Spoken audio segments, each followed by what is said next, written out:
Hey guys, it's Holly and Little Miss Daisy, and we're here with Liz as we continue our series on insurance. She has her own office with State Farm. It is locally owned by her, and we are so excited to continue to have her as our July partner for our Where in the World is Daisy. So Liz, we've been talking a lot. We started with inventory, making sure you have the proper inventory. Daisy really likes it. Hi, Daisy. I think she's her favorite partner thus far. But we talked about making sure you have a proper inventory on the contents of your property. We have talked about deductibles. We have talked about, oh my gosh, all kinds of things. Yeah, we talked about claims. Claims, yes, claims, thank you. And we talked about the importance of being local. Yes. So I know, a lot of times I get a question, especially in a borrower, co-borrower situation where maybe one of the spouses isn't working. They're staying at home with kids, whatever the circumstance may be. And then they don't have, the proper insurance in place. So God forbid something happened to the primary borrower, how are they going to pay that mortgage payment? So I was thinking, let's talk life insurance. Can you give us some insight onto kind of what that looks like, the importance of that, and a little more information? For sure. Life insurance is probably one of the most important things that I do in my office, especially when people are buying houses. It's probably the biggest purchase that you're going to make in your lifetime, or at least for the next 5 or 10 years until you buy a bigger house. Right, exactly. Right, or a more expensive house.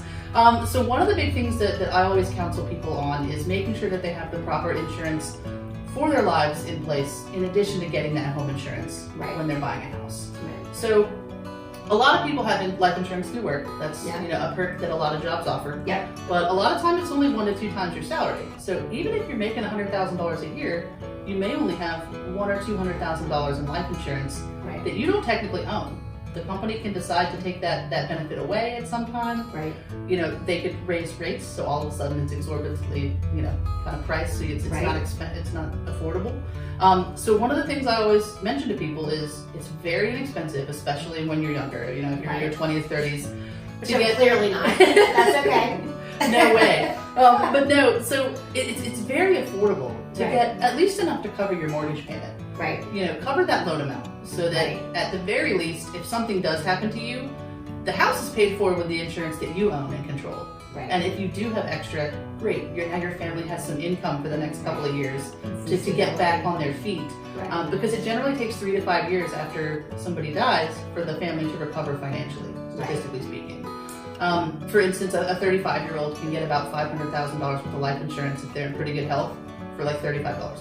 Wow. So there would be very little reason not to do that to protect your biggest asset. Right. Well, and especially now more than ever with so many companies putting employees on furlough, people losing their jobs, unemployment numbers being up. For sure. That makes it, like you said, in these circumstances, those are probably things that people aren't even thinking about because, there's so much being thrown at them at once.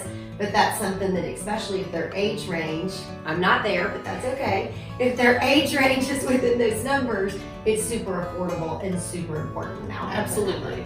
Even in your 40s, it's only $40. Yeah. So sure. Okay, you heard her, guys. She said in your 40s, only $40. So just we'll do it. I got you. Well, thanks so much, Liz. Again, guys, be sure to call her office. She is a wealth of knowledge. She has a team of professionals to answer any questions you may have. And the great thing about getting your household in order in the month of July is that for every quote you get, you are going to be helping feed families out there that are struggling during this time with Must Ministries. So we will see you next week. Have a great day.